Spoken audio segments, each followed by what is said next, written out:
my name is Katie and I'm from Paddleboat Theatre Company, and today I would like to share a story.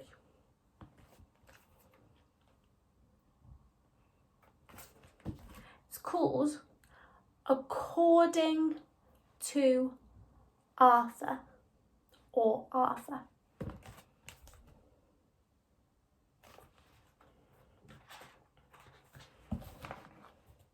Now our story starts on an ordinary street, on an ordinary day.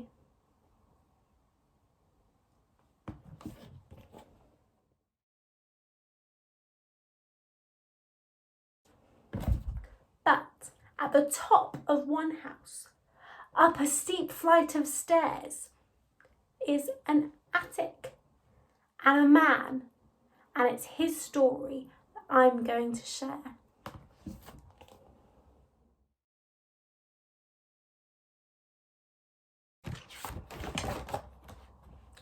This man is called Arthur, and he lives all alone. He lives in an attic, just him. He likes being on his own. And every morning his breakfast arrives on a tray, placed by a stranger on his doormat each day. But it's a fearful Arthur who opens the door because he doesn't like to go outside anymore.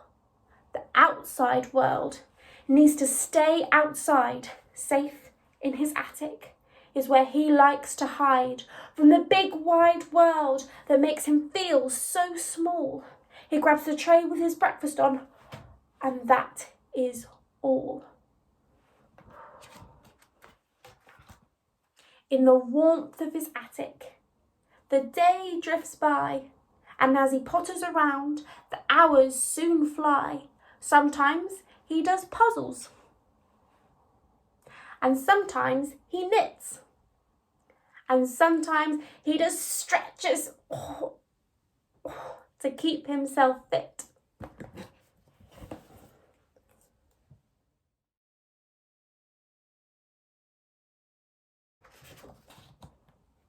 And when his day is done, you might think, time for bed. But Arthur has quite different plans in his head. And every night you will find him chattering away, sharing with the moon all that had happened that day. For the moon is his companion, a friend in the night. The moon was always willing to listen and shine down its light. And when Arthur smiles up at the bright beaming moon, he doesn't feel lonely, all alone in his room. This is Arthur's life, his attic, his moon. And he has no plans to change it anytime soon. But change was coming, though he knew not where from. But one night he looked out, and the moon was gone.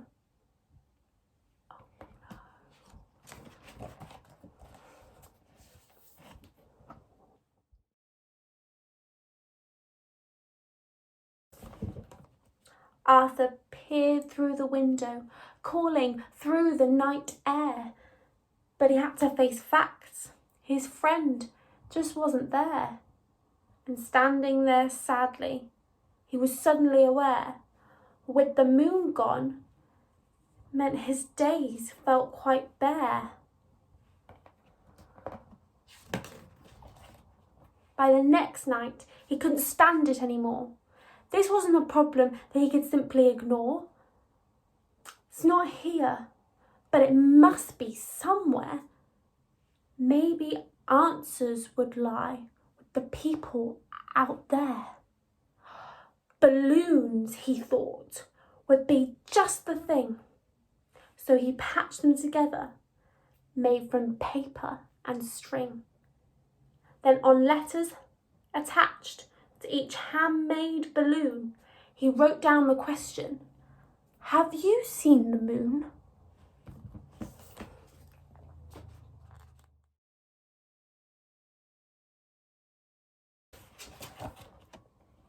Then he took them to the window, and with all of his might, he launched his creations out into the night, and he waved them goodbye as they flew out of sight. Arthur felt overjoyed.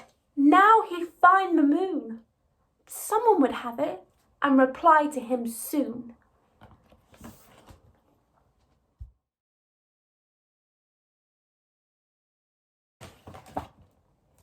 The days passed by until one night, look there, a patterned balloon floating back through the air. Arthur's heart skipped a beat and he grinned a big grin, for attached to the bottom was a letter for him. Dear Arthur, your funny little balloon made it all the way to Paris. When I read that you'd lost the moon, I rushed to my window to see for myself, and there it was. My whole family hope you find the moon again. Au revoir. A family of names signed with pen and ink, and each new name made Arthur stop and think. He remembered times when he hadn't been alone, the friends that he'd made and the people he'd known. His old dusty memories were now shiny and clear, and he remembered how he'd spent a magical year in India.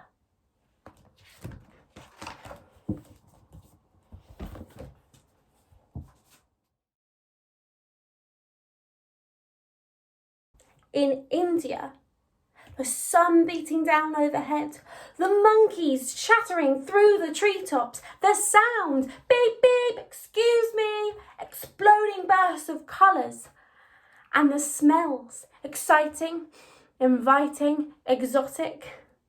Arthur wanted something to remember this place, so he stopped a passing tourist and asked to take a photo.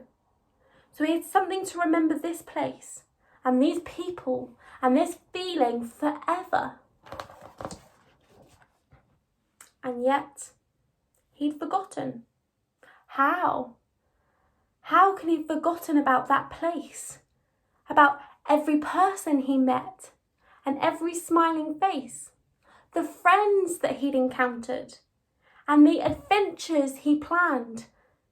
Now, just memories, just things they held in his hand. What next? He wondered. What else lies out there? And he watched for more balloons floating through the night air. Dear Arthur, thank you for your letter. It was quite difficult to get hold of. I spotted your balloon floating out of your window, and then whoosh, it went over the rooftops, past the cat, meow, through the traffic, beep beep, into the park where it slid down slides, swung up swings until it went under a bridge. What a big adventure for one small balloon.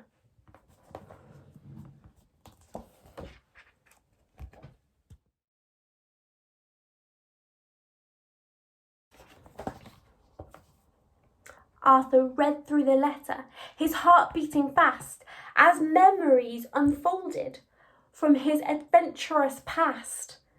Arthur, the explorer, with his rucksack and his maps, he had searched through the rainforest for Venus flytraps.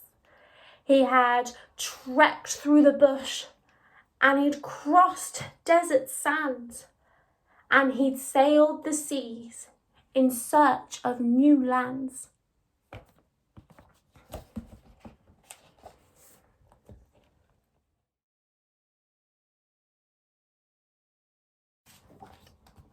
One adventure he remembered clearest of all, of a mountain in Alaska, 10,000 feet tall. He packed up a rucksack with all he might need, and he'd written a logbook, which he started to read. Day 3, halfway up the mountain, and it's rocky, out of breath. Day 5, ugh, I've got a huge blister. Day 4, today I found a sleeping grizzly bear. Day 6, I came across a huge gushing river. I'll never be able to swim across.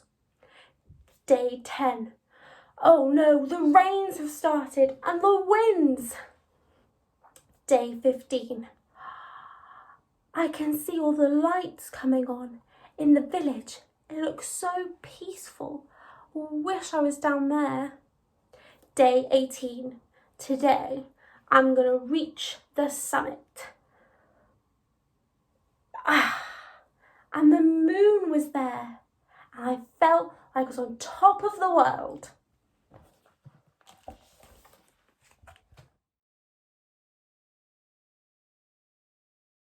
Top of the world?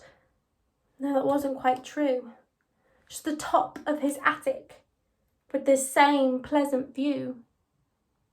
But how happy he was that this letter came, because it reminded him of when his days weren't all the same. Then on the horizon, he spotted something, another balloon. What would this one bring? This was from a place he didn't know at all. The letter written in a childlike scrawl. Dear Arthur, don't worry, I've got the moon.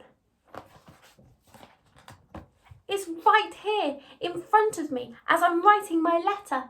It's shining down on me and my rubbish dump. That's where I work, sifting through all of the rubbish to find the pieces of metal and plastic. Luckily, I get to go to school too. I wake up at 6:30 in the morning and start my walk to school. It's quite tiring, and I stop for a rest underneath a marula tree. It's beautiful, watching the sun creep above the treetops. I love school. My favourite lesson is science. I like finding out how things work, like cars and light bulbs. I'm sad when school finishes, means I have to go to work.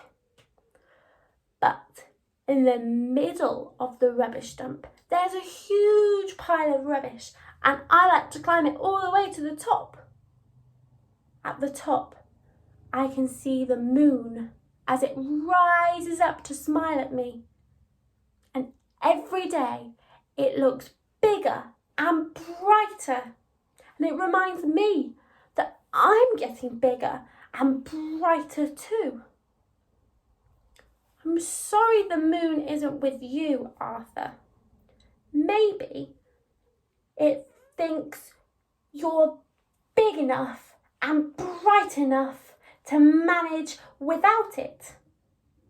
Love from Amo, 11 3/4, Lilongwe, Malawi.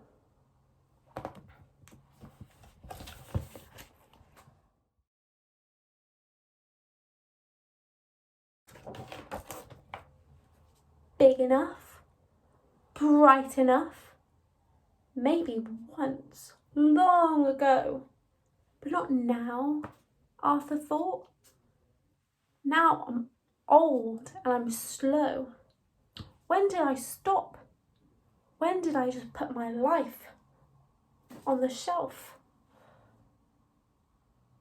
No wonder the moon hadn't bothered to stay. Well, why would it care about my dull day? No more, Arthur thought. I'm not finished with life yet. I won't sit and remember. I won't stay and forget. The life he'd lived, he could live once again, but not if he stayed snuggled up in his den. So, turning the key and unlocking the door, Arthur walked out of his attic and returned there no more. And he didn't look back, so he didn't see the moon rising above him, bright shining and free.